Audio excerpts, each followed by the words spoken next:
Halo anak-anak, hari ini kalian masih belajar melalui video. Ibu harap kalian masih semangat dan selalu dalam keadaan sehat dimanapun kalian berada.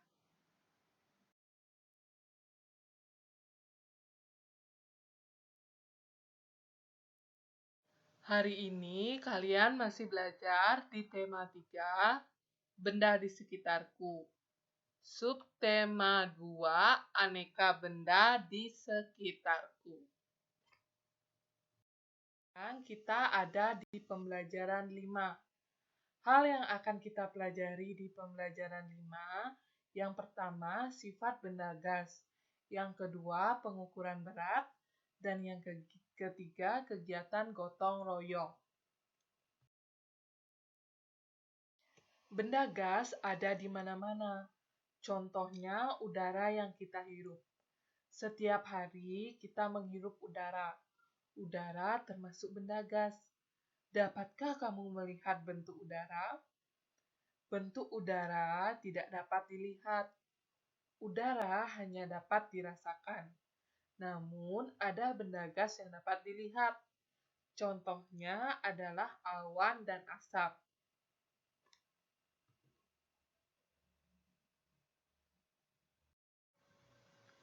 Nah, sifat benda gas ada berapa? Ya, kita lihat sama dulu. Benda gas menempati ruang. Seperti pada gambar balon ini. Jadi, benda gas itu menempati ruang-ruang kecil yang ada di dalam balon.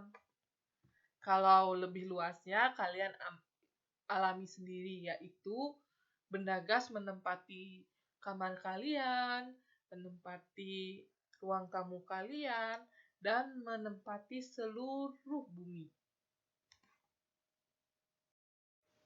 Sifat yang kedua, bentuk benda gas berubah-ubah mengikuti wadahnya. Nah, ketika benda gas ditempatkan di sebuah balon, maka dia akan mengikuti bentuk balon itu. Nah, kalau benda gas ditaruh di dalam ban sepeda, maka benda gas akan mengikuti bentuk dari ban sepeda.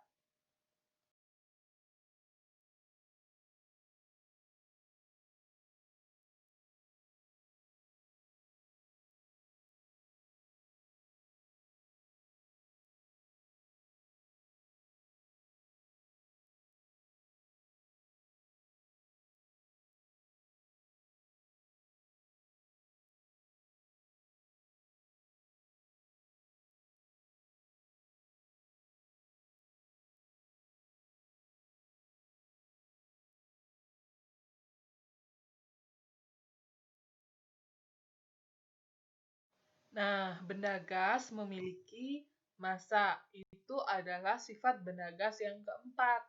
Kita lihat pada timbangan berikut terdapat 2 buah balon.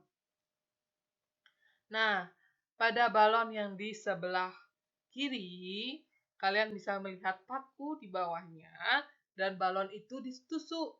Maka apa yang terjadi? Ya, benda atau balon yang lebih berat akan berada di posisi bawah. Sedangkan balon yang sudah tidak memiliki udara atau benda gas di dalamnya akan ada di posisi atas.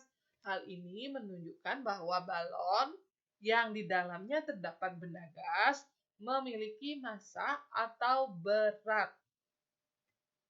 Sekarang, mari kita cari tahu apa saja alat ukur berat. Nah, berikut akan Ibu berikan contoh beberapa alat yang digunakan untuk mengukur berat. Yang pertama, ada timbangan beras. Yang kedua, ada timbangan badan. Yang ketiga, ada timbangan kue. Yang keempat, ada timbangan gantung. Yang kelima, ada timbangan warung. Dan yang keenam, ada neraca. Nah, sekarang mari kita menjodohkan mana yang lebih cocok antara benda-benda yang di sebelah kiri dengan alat ukur berat yang terdapat di sebelah kanan. Kita mulai dari gambar bayi ini. Ya, gambar bayi ini kita akan melakukan penimbangan. Nah, biasanya bayi ditimbang menggunakan timbangan gantung. Lalu yang kedua ada telur. Telur biasanya ditimbang menggunakan timbangan warung.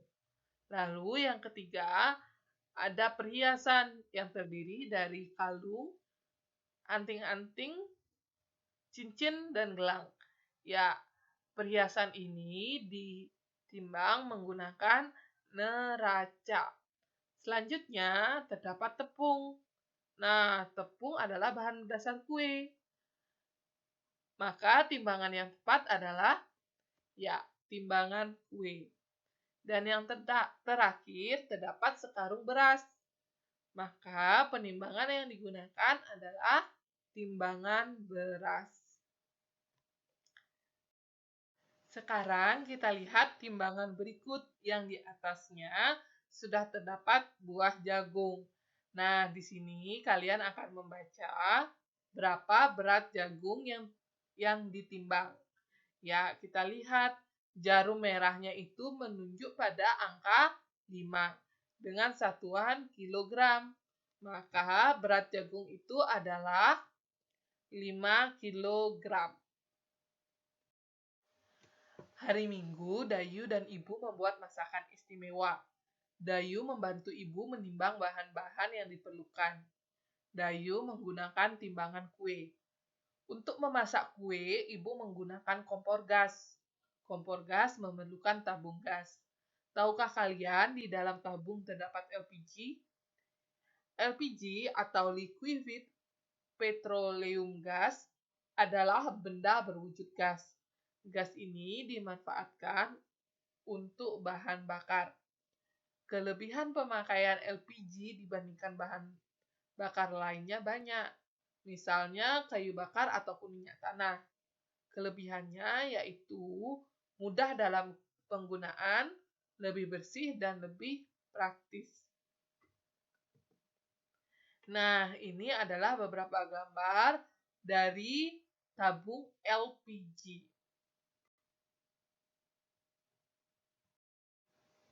Setelah memasak bersama, Dayu dan ibunya bekerja sama membersihkan lingkungan rumahnya. Nah, bekerja sama di sini artinya Dayu dan ibunya bergotong royong membersihkan lingkungan rumah.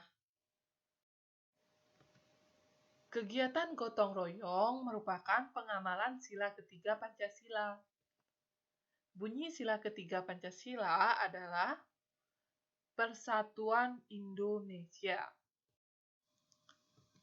Lambang sila ketiga Pancasila adalah pohon beringin. Nah, sikap yang sesuai dengan sila ketiga Pancasila, yang pertama mempelajari kebudayaan daerah, yang kedua mempelajari dan menggunakan bahasa Indonesia dengan baik dan benar, yang ketiga menghargai adat istiadat dan kebudayaan daerah lain, yang keempat memainkan permainan tradisional, dan yang kelima menggunakan produk dalam negeri. Nah, ini dia sikap yang sesuai dengan sila ketiga Pancasila. Artinya, kalian harus bersatu agar tercipta kerukunan. Oleh karena itu, kalian harus diusahakan mempelajari kebudayaan daerah agar kalian bisa menghargai adat istiadat serta kebudayaan daerah lain. Nah, apa saja manfaat gotong royong? Yang pertama, menumbuhkan sikap tolong-menolong kepada sesama. Yang kedua, menumbuhkan sikap tanggung jawab. Yang ketiga, menumbuhkan sikap peduli terhadap sesama. Yang keempat, menumbuhkan rasa persaudaraan dan kebersamaan. Yang kelima, menumbuhkan rasa persatuan dan kesatuan. banyak asap di sekitarmu. Misalnya asap kendaraan, hasil pembakaran sampah, dan dari sebuah pabrik. Apakah wujud asap itu? Asap berwujud gas, walaupun di dalam asap masih mengandung campuran benda padat. Hal itu ditandai karena masih dapat dirasakan dan dilihat wujudnya. Padatan yang ada di dalam asap berukuran sangat kecil.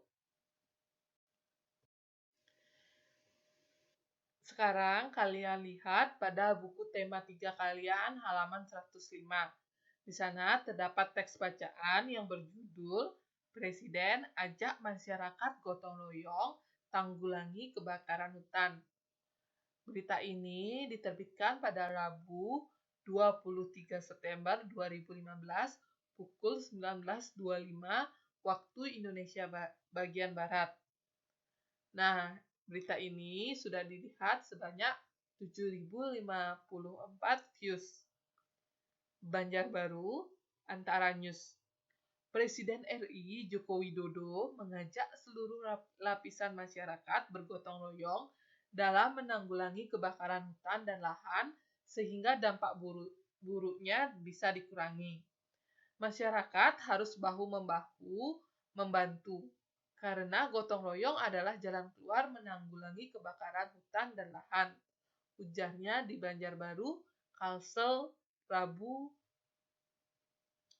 Ajakan itu disampaikan Presiden saat melihat langsung kebakaran lahan dan meninjau titik api di kawasan Guntung Damar, Kelurahan Guntung Payung, Landasan Ulin, Banjarbaru.